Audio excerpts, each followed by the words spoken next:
Ladies and gentlemen, let's begin with a question that stings. What if your life never changes because you keep trying to change the wrong things? See, most people want to level up, yet they imagine it like climbing a ladder. More money, more status, more approval. But here's the twist.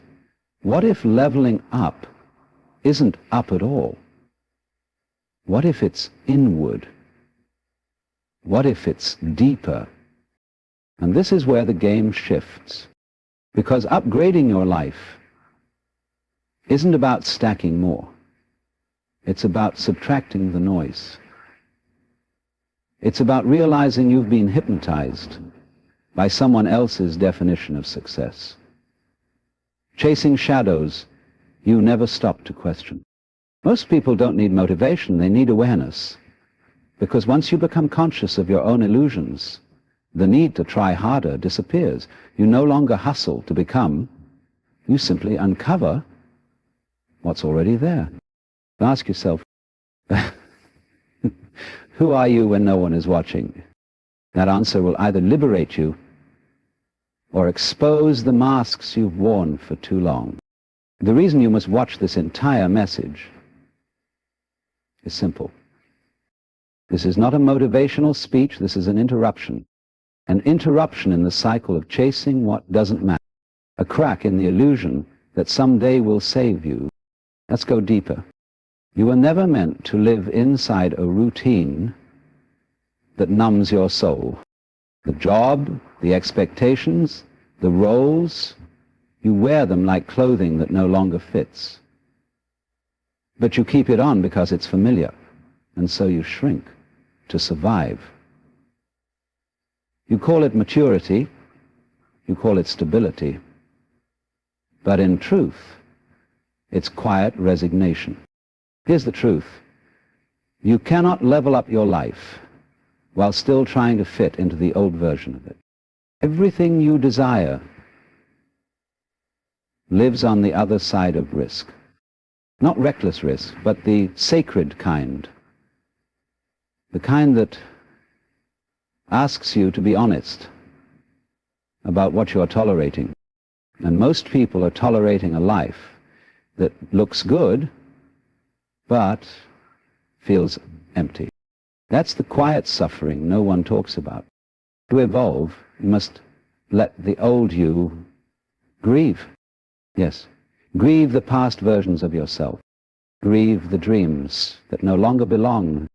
Grieve the identity built on survival instead of authenticity. This is where power returns to you, because now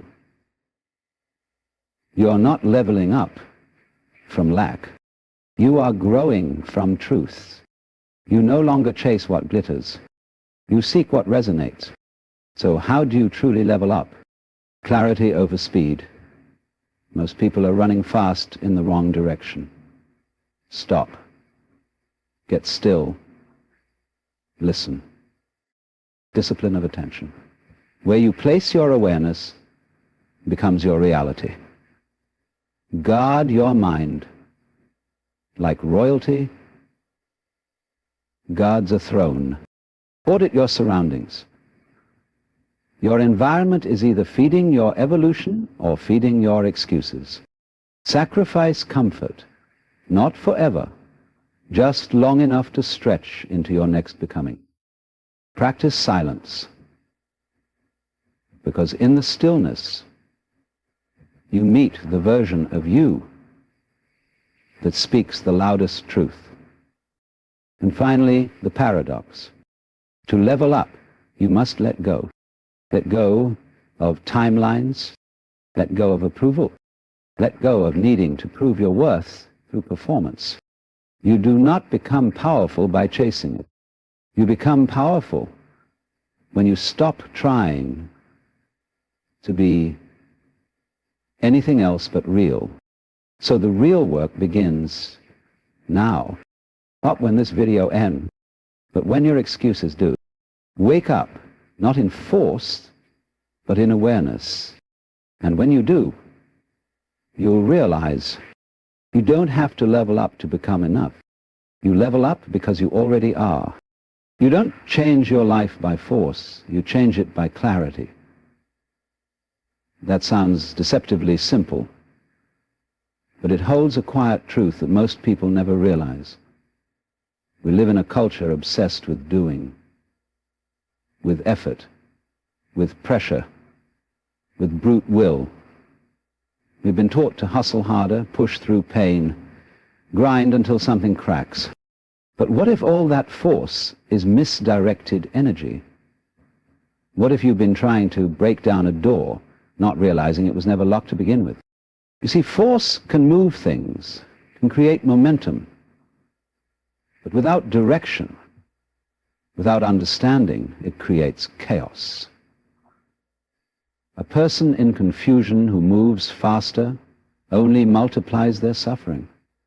But a person who is clear, even if they take one deliberate step, they begin to shift their life in profound ways. Because clarity is power. It's the quiet kind, not the loud kind. It's the type that doesn't need to shout, doesn't need to beg for validation. It just knows where it's going, and more importantly, why it's going there. Most people never ask themselves that question. Why? Why do I want the life I want? Why do I feel unfulfilled? Why am I stuck in cycles that repeat even when I try to change? And without that clarity, they chase solutions like bandages. New job, a new routine, a new relationship, but they bring the same unconscious patterns into every new beginning. So nothing really transforms, it just rearranges. Force is tempting because it gives the illusion of control. When you feel lost, pushing harder feels like doing something, but often it's a distraction, a way to avoid the deeper work of reflection. Clarity requires stillness. It requires a pause. And that's scary. Because in stillness we meet the parts of ourselves we've been avoiding. The fears, the doubts, the disappointments we never processed. But in that honest confrontation, something beautiful happens. We stop lying to ourselves. And when that happens, direction emerges. Think about it. When was the last time you sat alone and asked yourself, what do I really want? Not what looks good, not what gets applause, but what feels true. What expands me instead of shrinks me? Most people skip this step because it's uncomfortable. It doesn't produce quick results, but it creates a foundation that cannot be shaken. To change your life from a place of clarity is to move with alignment. And when your actions match your values, when your choices reflect your essence, you no longer need to force progress. It happens as a natural byproduct. You begin to attract experiences that resonate with your authenticity. You stop chasing and start creating. Clarity also makes decision-making easier. When you know who you are, you stop entertaining things that insult your soul. You don't waste time proving your worth. You don't bend to fit into spaces that were never meant for you. You simply walk the path that already fits your feet, even if others don't understand it. And here's the paradox. Force often comes from fear. The fear that you're running out of time, the fear that you're falling behind. But clarity removes fear, because it shows you that your life is not a race. It's a revelation. Each step reveals more of who you are, not who you're supposed to be. So yes, you can change your life, but not by yelling at it, not by bullying yourself into discipline or punishing yourself with guilt. Real change begins in silence, in the quiet courage to sit with your confusion until the fog lifts. It begins when you finally say, I don't know who I am without all this noise, but I'm ready to find out. That's not weakness. That's the beginning of true strength. Because force can build a life that looks successful, but only clarity can build a life that feels successful, one that feels alive, one that feels like yours. Stop pushing for a moment. Breathe. Ask. Listen. Because the next level of your life isn't hiding behind more effort. It's waiting behind your willingness to see clearly. Comfort is the most seductive trap. It lulls you quietly, gently, whispering to you that everything is fine, that there's no need to change, no need to reach, no need to stretch. It wraps around you like a warm blanket, not with chains, but with softness. And that's what makes it so dangerous, because when something hurts, at least you know to move. But comfort convinces you to stay exactly where you are, even when your soul is begging for more. Most people don't stay stuck because they're lazy. They stay stuck because they've made comfort their identity. They're not growing, but they're not in crisis either. And so they tolerate this low-grade dissatisfaction that becomes their normal. Days blur. Dreams fade. And they call it stability. But growth doesn't happen in safety. It happens on the edge, in the unknown, in the risk, in the decision to do something you've never done before. It doesn't have to be dramatic. It can be as small as speaking your truth when you usually stay quiet. As simple as choosing the unfamiliar route when the predictable one is right there waiting. The thing is, we've been conditioned to equate comfort with success. A comfortable job, a comfortable relationship, a comfortable home. And yet, so many people with all of these still feel empty.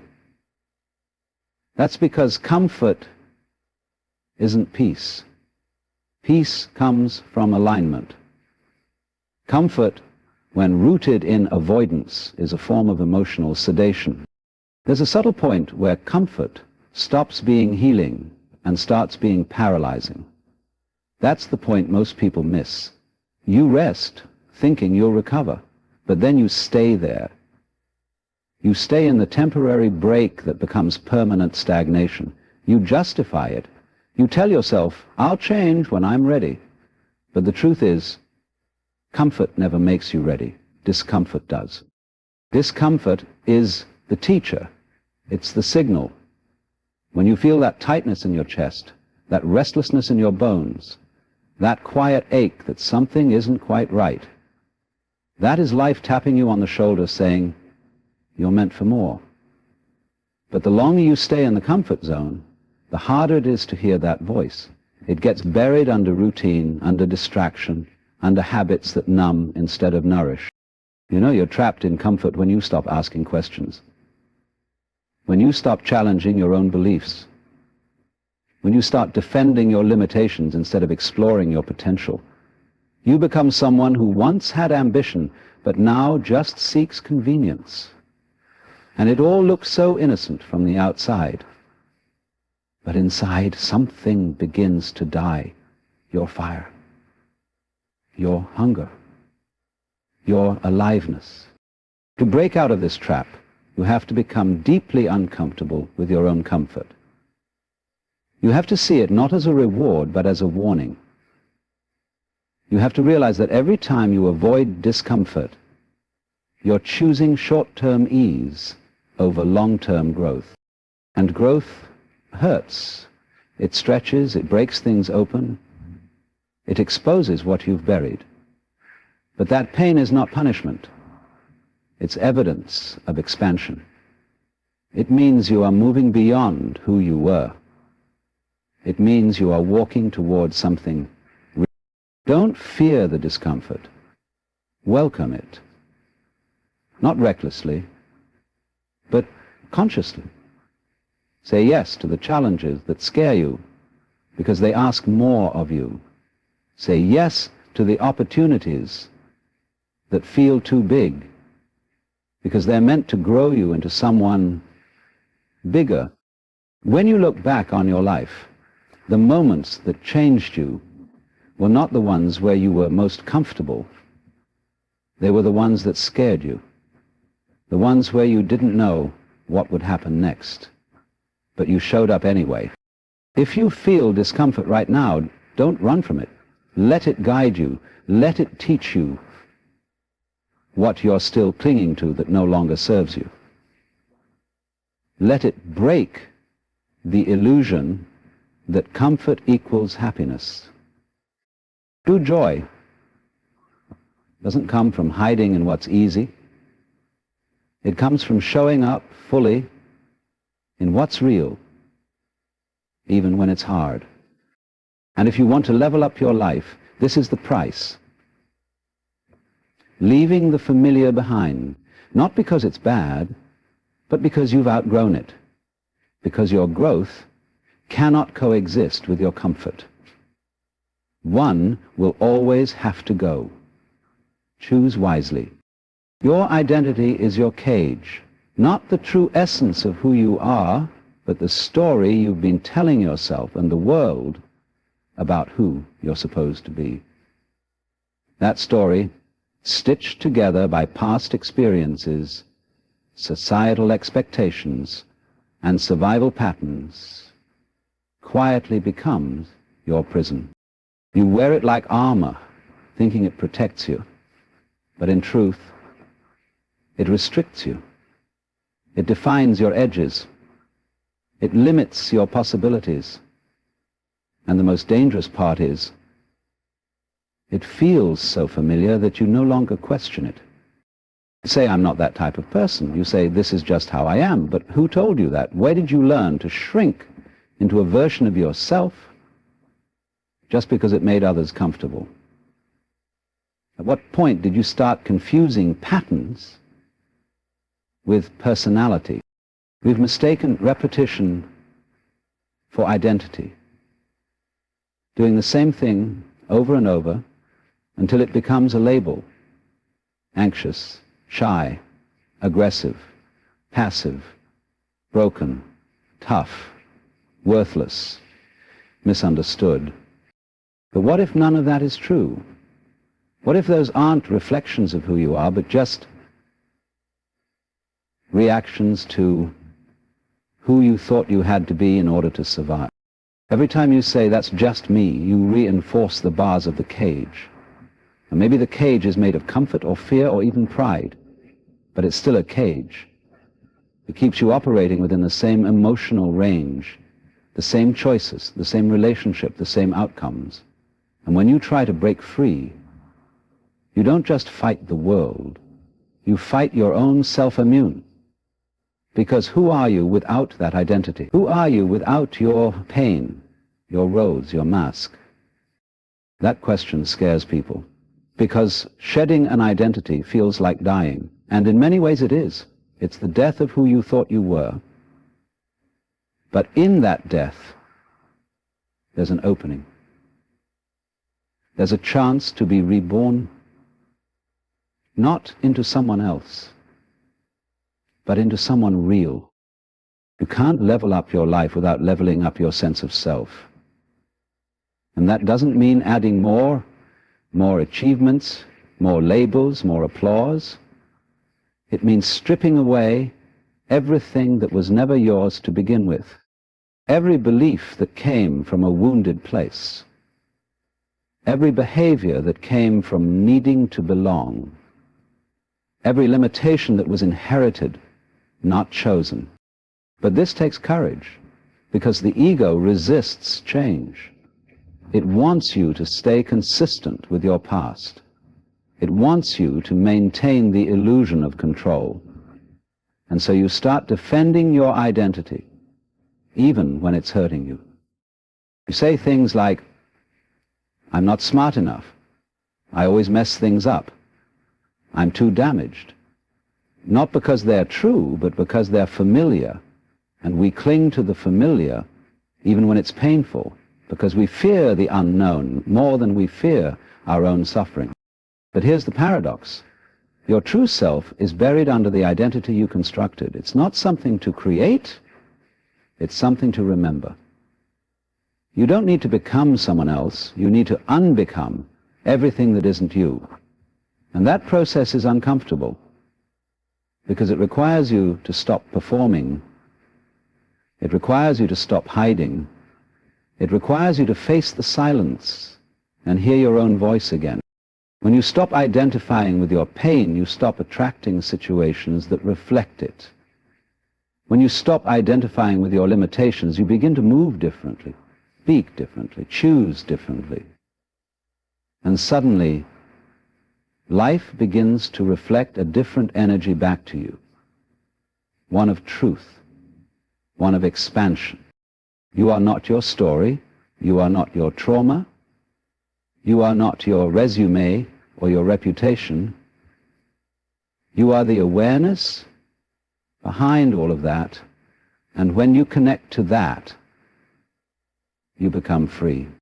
If you want to level up your life, you must be willing to disappoint the version of you that stayed small to feel safe.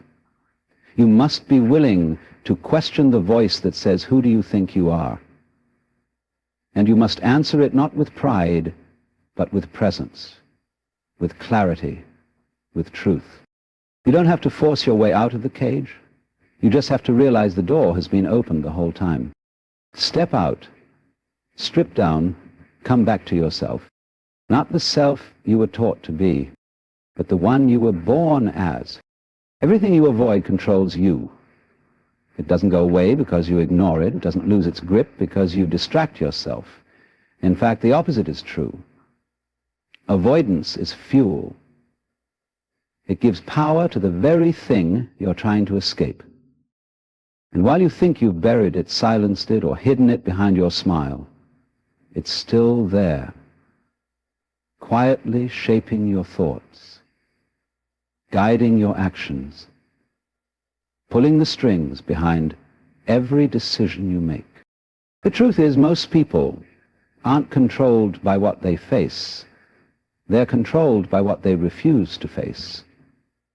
The unspoken memories, the unhealed wounds, the conversations they never had, the boundaries they never set. These hidden forces become architects of a life that feels heavy, confusing, and out of alignment. You wonder why the same patterns repeat, why you sabotage progress, why peace feels so far away. And yet, you never trace it back to what's been left unresolved. Avoidance wears many disguises. Sometimes it looks like busyness, packing your schedule so full you don't have time to think. Other times, it looks like perfectionism, obsessing over every detail to avoid confronting your deeper insecurities. And often it hides behind humor, politeness, productivity, or surface-level positivity. But beneath all of these masks is the same truth. You are afraid of what will happen if you stop running and finally turn around. But here's the paradox. It's never the thing itself that truly scares you. It's your imagined version of it, the shadow of it, the version you've distorted in your mind over time. And when you finally face it directly, you often find it has less power than you thought. Because what you bring into awareness, you disarm. What you shine light on, you dissolve. It's in the act of facing that you take your power back. When you stop avoiding your loneliness, you learn how to connect with yourself. When you stop avoiding the fear of failure, you discover the courage to try. When you stop avoiding your grief, you make space to heal. And when you stop avoiding your truth, you begin to live with a kind of freedom that can't be faked. Avoidance creates fragmentation. Your mind goes one way, your body another, your heart somewhere else. You become split, half present, half missing. You smile in rooms where your soul isn't welcome. You say yes when everything inside you wants to scream no. You stay in relationships, jobs, and environments that drain you, not because they're right for you, but because it's easier than confronting the unknown. But there is no real growth without confrontation. You cannot transcend what you're unwilling to look at. You cannot evolve by skipping the hard parts.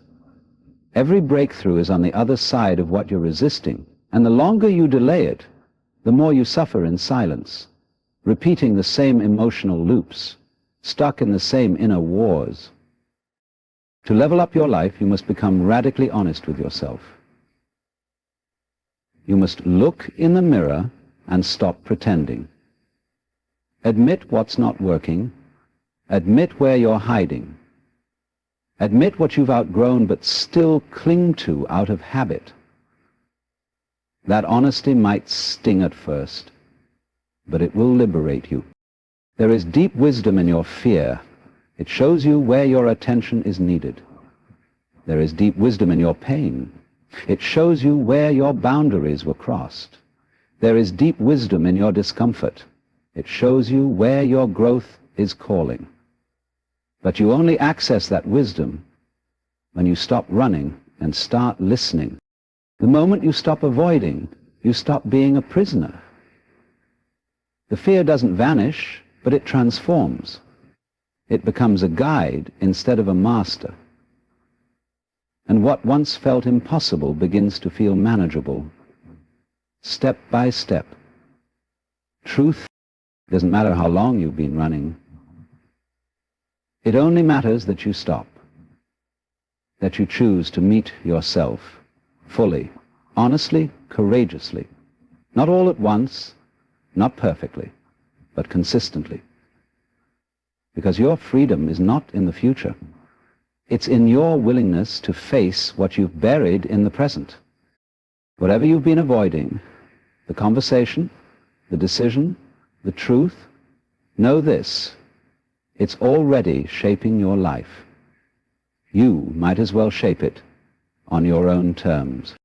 Face it, feel it, free yourself. Discipline is misunderstood. People think it's about restriction, punishment, or self-denial, like forcing yourself to suffer now for a better future.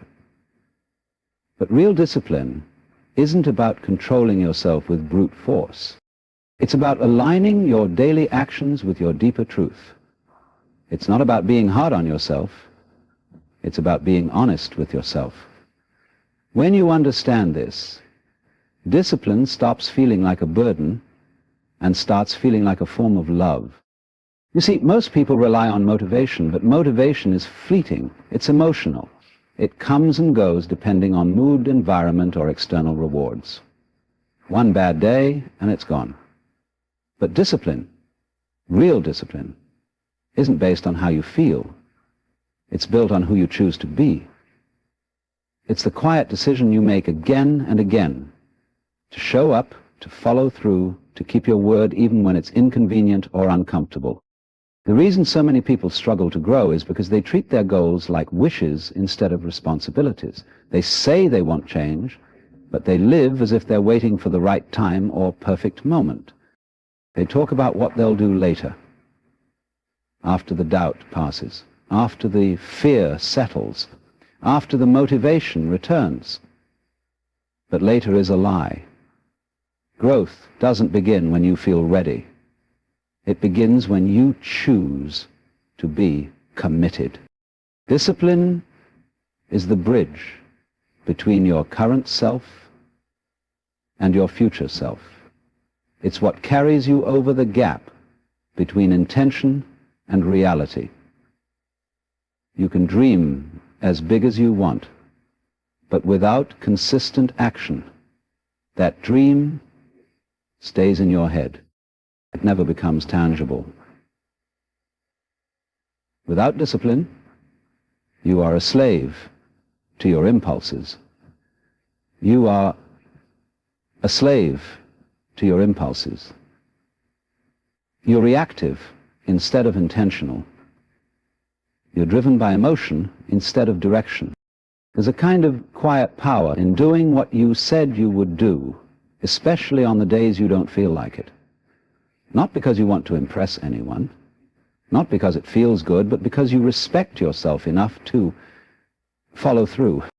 Discipline is a form of self-respect. It's saying, my growth matters to me, my time matters, my word matters. It's honoring your future self by not betraying your present one. Every time you keep a promise to yourself, you build inner strength. And every time you break that promise, you chip away at your own trust. You start to believe your own words less.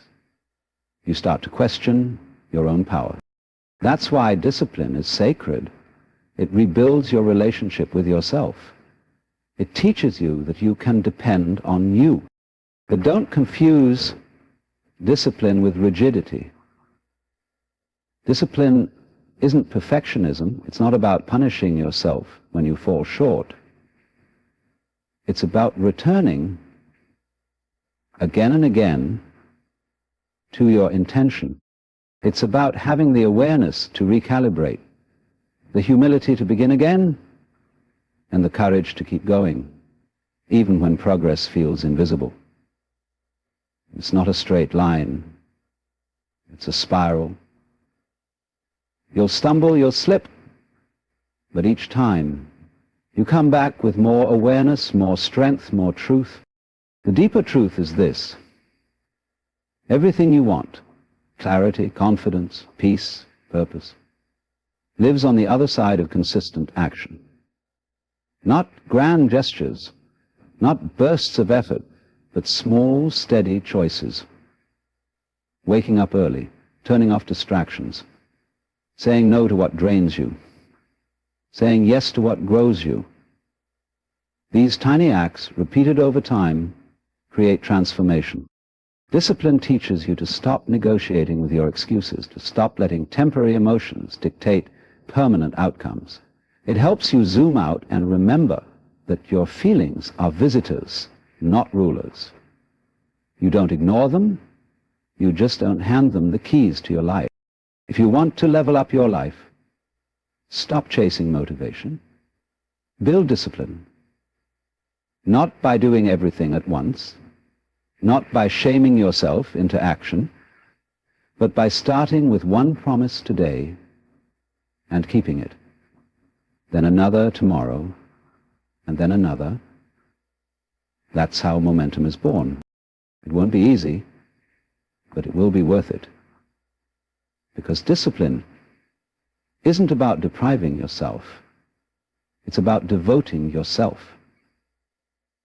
It's how you show up for the life you say you want. It's how you turn your potential into presence. And it's how you become the kind of person who doesn't just dream of change, but lives it every day, every choice, every step. You cannot level up your life if you're carrying what was meant to be released. And yet so many people drag the past into every new chapter. They hold on to old versions of themselves, outdated beliefs, expired relationships, and pain that no longer serves a purpose. Not because they want to suffer, but because they've mistaken familiarity for truth. They think letting go means forgetting. But letting go isn't forgetting. It's choosing to stop reliving what has already passed. Growth requires release. Just like a snake must shed its skin. You must shed identities that no longer reflect who you're becoming. But shedding is not glamorous. It's raw, it's vulnerable, it feels like loss. And that's why people resist it. They cling to what they know, even when it hurts, even when it holds them back. Because there's comfort in the known, even if it's painful, and fear in the unknown, even if it holds your freedom. But here's what no one tells you. You cannot receive with closed hands. You cannot step into your future while gripping your past. Every new level of your life demands a lighter version of you, emotionally, mentally, spiritually. It demands that you leave behind the parts of yourself that were built in survival mode, the parts that were shaped by fear, scarcity, shame, and self-doubt. The versions of you that learn to shrink, please, hide, or fight just to feel safe. You are not here to live the same story on repeat. You are here to evolve. And evolution requires choice. Conscious choice. You must decide, moment by moment, what stays and what goes, which thoughts you still want to carry, which people are aligned with your becoming, which habits reflect your values, which emotions still need to be felt, and which ones you're just rehearsing out of habit. Many people sabotage their own elevation by romanticizing what's behind them. They replay conversations, rewrite endings in their head, try to fix what was never theirs to fix. They apologize for outgrowing things. They feel guilty for moving forward, but growth is not betrayal. Healing is not abandonment. Just because something shaped you doesn't mean it's meant to stay. Some people come into your life as lessons, not lifelines. Some versions of you existed only to help you survive a season, not to guide you through the next one. To let go is to honor the past by not letting it define you. It's to say, I see what happened, I see who I was, and I choose to love it without needing to keep it. That kind of release is powerful. It creates space for clarity, for opportunity, for peace. And the space you create by letting go is not emptiness. It's possibility. But letting go is not passive. It's an active practice. It takes courage to look at your life and say, this no longer fits. It takes awareness to notice what you're clinging to out of habit or fear. And it takes trust to believe that what lies ahead is greater than what you're leaving behind. Sometimes what you're letting go of isn't even external. It's an inner dialogue, a voice that says you're not good enough, a belief that love must be earned, a narrative that you always have to struggle. These stories are heavy. They weigh down your potential. They cloud your perception. And they must be released, not because they're false, but because they're no longer useful. The release doesn't always look dramatic. Sometimes it's as simple as setting a boundary. Sometimes it's choosing not to respond. Sometimes it's rewriting the story you tell yourself when you look in the mirror.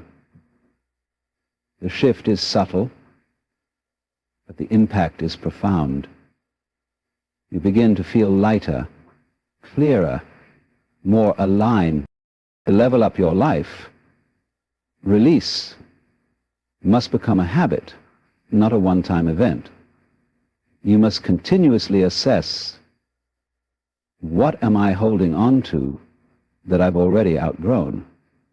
What am I afraid to let go of, and why? What pain have I made part of my personality? What identity do I wear like armor that is keeping me from feeling free? The more you release, the more energy you reclaim. The more you trust that what's meant for you will not require you to carry old baggage. And the more you realize the only things worth keeping are the things that support your peace, your growth, and your truth. Let go. Not to lose yourself, but to return to yourself. Not to forget what was, but to create space for what can be. Not to escape the past, but to rise beyond it. Release is not the end, it is the beginning. Most people don't realize this.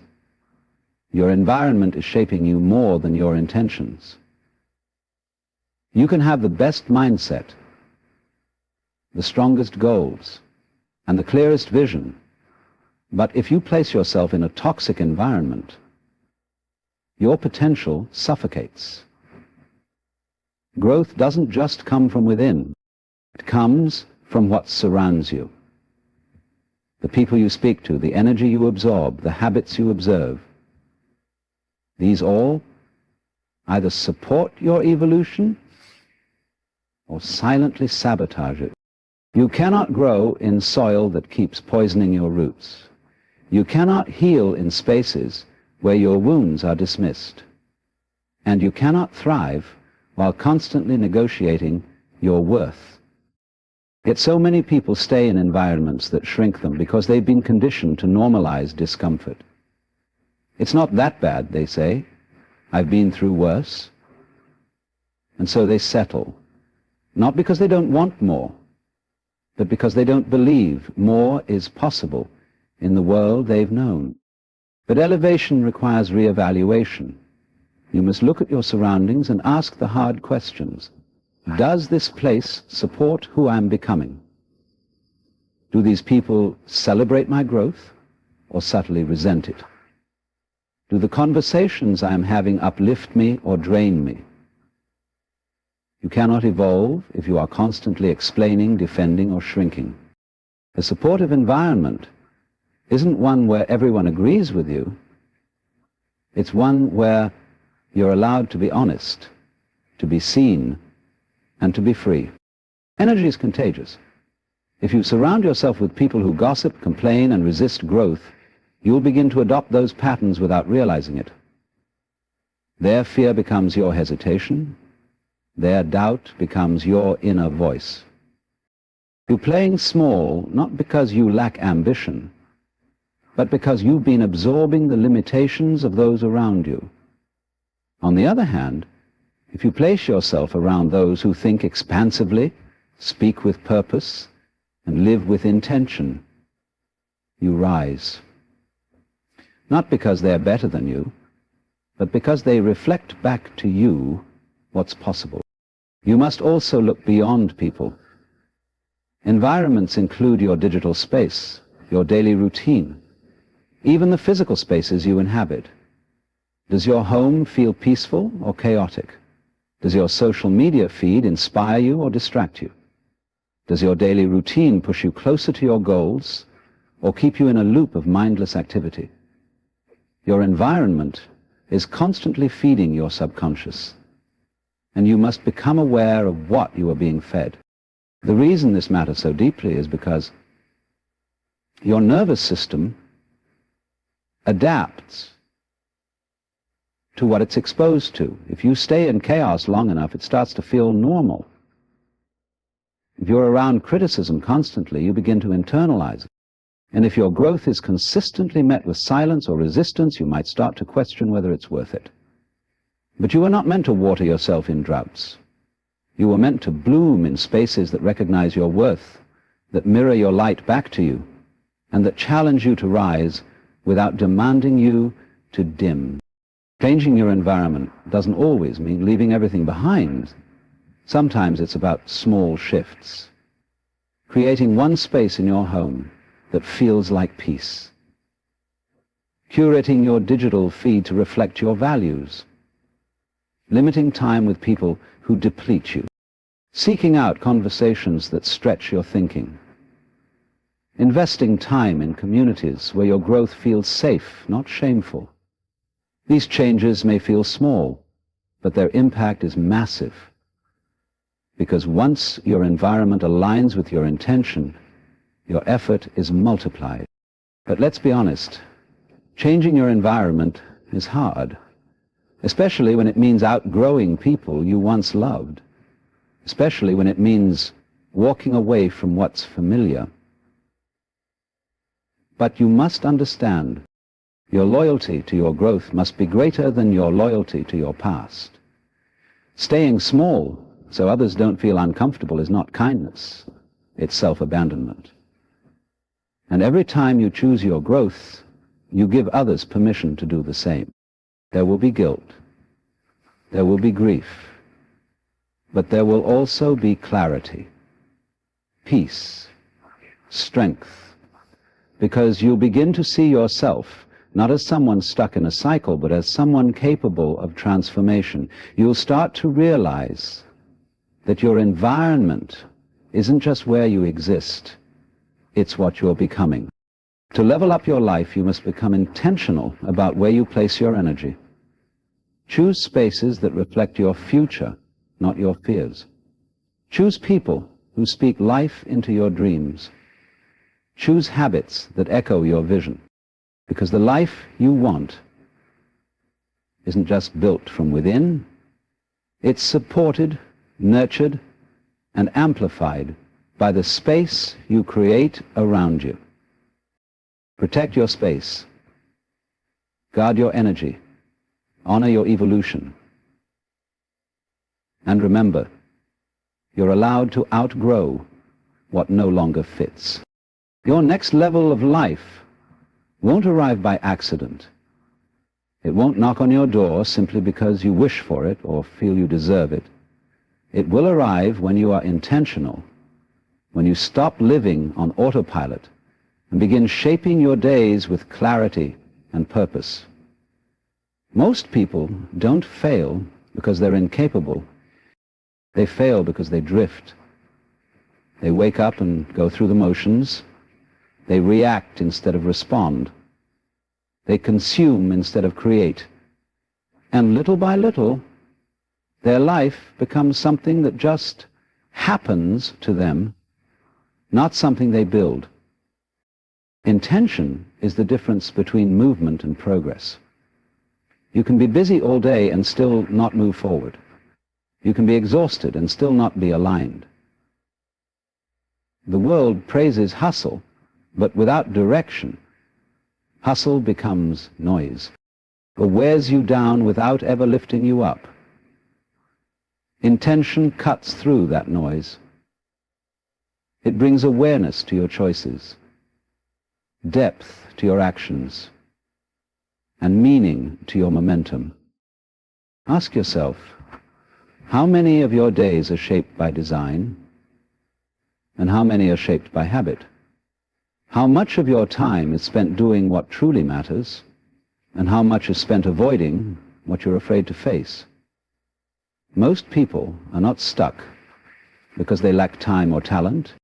They're stuck because they haven't paused long enough to ask why they're doing what they're doing.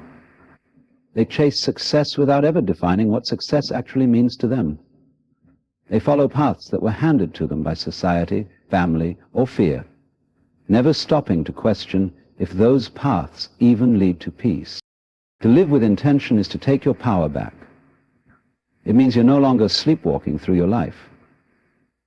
It means you begin to ask better questions. Does this align with who I want to become?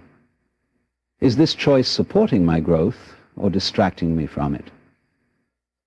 Am I doing this out of love or out of fear? These are not just questions. They are tools for transformation, because the quality of your life is directly shaped by the quality of questions you ask yourself daily. But intention is not about control. It's not about micromanaging every moment or forcing outcomes. It's about creating alignment.